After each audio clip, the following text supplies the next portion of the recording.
Murag fiesta kung tan-awon kining mga tawo nga nagtapok. Sila ang mga kandidato ug ilang mga supporters nga nagpasaka sa ilang Certificate of Candidacy alang sa umaabot nga barangay ug SK election karong Oktubre 30. Dinhi sa Lamitan City sa Barangay Santa Clara, 98 ka individual ang midagan pagkakagawad. Ang Barangay Santa Clara adunay hapit 2,400 ka mga botante ug 98 ang ilang pilian aron makalista sila og 7 ka kagawad. Samtang sa Isabela City, gidugok sab sa mga kandidato ang COMELE kay mopasaka sa ilang kandidatura.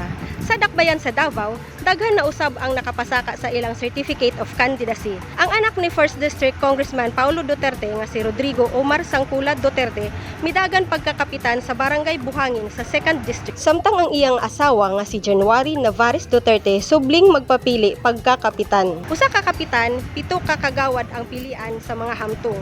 Samtang usa ka sangguniang kabataan chairperson ug 6 ka SK kagawad ang pilion sa mga kabataan. Ugmang adlawan na lang kutob ang filing sa Certificate of Candidacy sa barangay ug sangguniang kabataan election. Sherry May Gonzalez, Newsline Philippines, Basilan Province. Stay safe!